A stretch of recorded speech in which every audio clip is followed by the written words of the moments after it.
Good afternoon, everyone, and welcome to the webinar Solar Parks, the Proposition Planning, Development and the Future, which is brought to you today by 2 Degrees. Thank you to everyone for joining us. My name's Laura and I manage the Renewable Energy Working Group on 2 Degrees. I'll be your host for this webinar, and I'd like to welcome our presenters for today, who are Philip Wolfe, Chairman at Ownergy, and Tim German, Renewable Energy and Partnership Manager at Cornwall Council. So the webinar will take the format of 2 presentations, followed by an opportunity for you to ask your questions in a question and answer session at the end. If you'd like to submit a question at any point, then you can use the chat box on the right-hand side of the screen or the question and answer box immediately beneath it. If you have any technical problems at all during the presentations, please don't hesitate to contact me. Select host from the drop-down menu and send me a message using the chat box immediately beneath.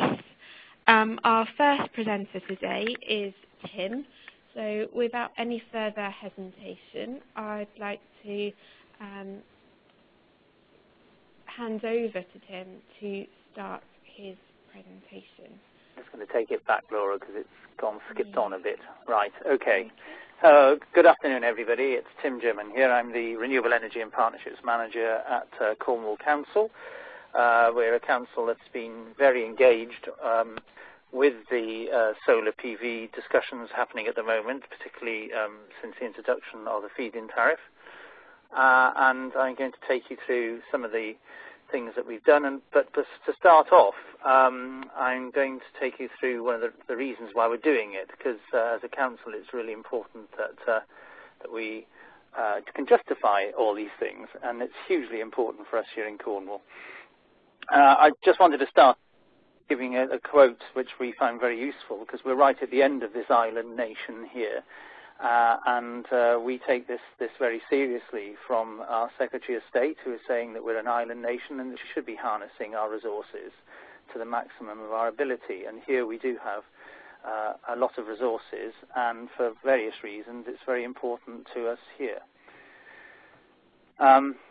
We see it as a massive challenge, but as well as being a challenge which we have to understand, it's also an opportunity to turn that challenge into major economic, social and environmental opportunity for here. So we want to realise that opportunity. So I thought I'd just concentrate first of all on the 3 challenges, some of which are obvious and others which may be less obvious to you. The first one, of course, would be energy security. We are where we are geographically, and the nation as a whole, we have to take these things seriously, I believe, but here in our geographical position, even more so. We have no major industry, and we also know that we would most likely be the first to be affected by any cuts to our grid system, etc. So, and interestingly enough, only, what was this now, a week or so ago, on that Monday, when there was a lot of snow, the UK was working at 80% of its capacity for electricity on that day. And that's pretty worrying, and it's even more worrying to a place like Cornwall because of our geographical position. Climate change, obviously, this is important to everybody, but we are further south in the UK, and we do take it very seriously. Our coastlines are affected, and we have a role to play, as do our communities. This is a piece of work that we did earlier this year, which shows that transportation and domestic agriculture, and then the other 3 put together, show a very similar split, a 4-way split across those sectors. And actually, these are, just to say, these are community emissions. These are not in and out emissions. This is not air traffic into Cornwall. Sorry, it's actually the emissions within our communities. Transportation is an obvious one for us, because being a very rural community, a lot of individual transport is a necessity. Economic drain is the one you may not be so familiar with, and this is really important to a place like Cornwall. We know, for instance, that we use this amount of electricity per year, 2,730 gigawatt hours per year. And we know that somebody is making a lot of money out of that electricity. The cost to Cornwall for all of our energy consumption, which includes gas and other fuel, comes to approximately £1.4 billion per year. And we know that out of that, only the income retained from that, the profit retained from that, only about 4% of it actually remains in Cornwall. So that's quite an economic drain, and we intend to recoup some of that back, if we can, through local energy generation. Just a quick reminder to everybody that renewable energy, solar, whatever, is only part of the story, and in fact, most probably a secondary part of the story.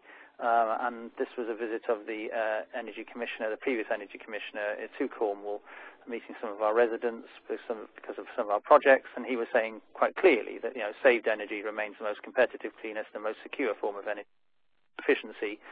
Basically balanced, so reduction of energy balanced with the production of clean and renewable energy is what we are trying to achieve. We've done some work also to show there's the 2,700 gigawatts of electricity consumed in Cornwall, and we've done some work to work out how much of that we could recoup through the use of renewables. We think potentially as 83% of our current consumption could be achieved. At the moment, we're only on 6%, which I think is still about 2% higher than the national average, which is a terrible, terrible shame for such an island community, as Chris Hume puts it. But for us, it's a mixture of technologies, and solar is only one part of a wide range of technologies that are available to us. So we have wide range of options here. And whilst I'm on that slide, balancing all of this is to remind ourselves that Cornwall is a very particularly beautiful. So we want to use those wide range of options very sensibly so as not to damage some of our environmental benefits here we have, and tourism, etc., is hugely important. We have a multi-technology, therefore, a multi-technology, multi-resource approach to our energy and our renewable energy work we're doing here. We have all these capabilities. It's a sweetie shop of renewable energy. Wind, solar, geothermal, biomass, wave are all things that are options that are available to us, and we're very lucky and privileged to have all those options. And as I say, we intend to utilize them. But moving to solar, the reason why there's so much activity happening in Cornwall at the moment is shown on that map. We do have the highest levels of solar irradiation in the UK here. The map on the right-hand side of the whole of the UK shows you how that degrades as you go right up further north.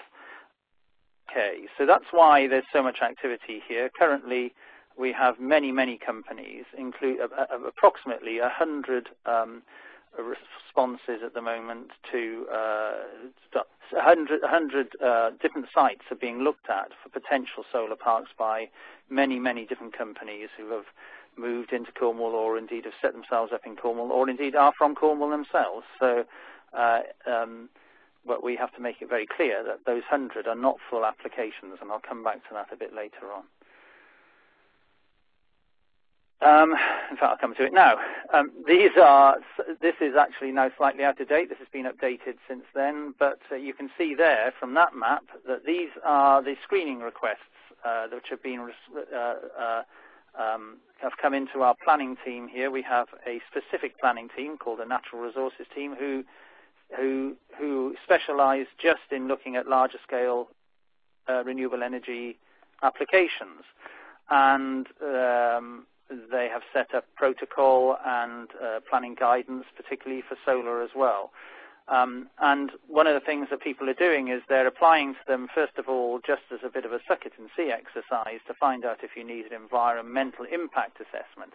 And if you can see sort of clearly from that map, there are only, I think on that one, 1, 2, 3, 4, 5, maybe 6 sites which are actually full planning applications, only one of which has been granted. So I'm going to finish my presentation later on talking about some of the discussions that are happening with the government at the moment, and we are saying that they are over-egging this. If you look at this, just in its first instance, it panics people. But actually, a lot of these sites are not going to happen. They are suck-it-and-see exercises, and there's a lot of things which will stop them happening as well, part of which is planning. So I'm just showing this to show the absolute amount of interest that there is in Cornwall, which is why Cornwall's very engaged in the discussions with the Minister at the moment. This is just some of the press cuttings that have been, these are all in 1 week, in fact, locally a few weeks back. You can see solar power could bring £1 billion to Cornwall. We can justify that figure, but though we don't think it'll ever happen, because that would mean that all these solar parks would have to happen, and we know they won't. But it is a lot of investment in technology into Cornwall potentially. Moving on to our work with planners, our planning. We basically have a supplementary planning document, which isn't a statutory document. It's a live document. It gets amended virtually every few weeks, and is managed by our natural resources planning team. Every developer who comes to us gets given one of those, various things, and these are the things that they recommend within it. I'm not going to take you through it in great detail, but community engagement is massively important to us. We want all these companies to engage with communities, and we're also looking for community benefits out of each project. And this means that first of all, before even coming for planning, before putting in a full planning application, there will be 2 consultation exercises. One very early on with communities, and one during the planning process.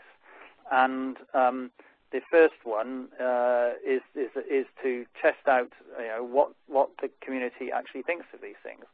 Now, there have been many of these happening in Cornwall over the last few months since the summer, and the reports we get back, because we attend some of them, have been absolutely very favourable. Questions from communities, but never a major challenge to anybody really worried about it, which is a very different scenario from the wind discussions that have happened with communities, because they were left always too late. And that's why we also adopted a strategy and a planning guidance for wind development in Cornwall as well. And that has to involve community at a very early stage as well. So these supplementary planning documents have learned from each other. I think most probably you can read what it says down the side there. These are why this is very important. It's very important that we achieve a positive contribution to planning. So we also advise through that how to prepare a planning application. We believe this is very much a collaborative approach between the council and with developers and with landowners.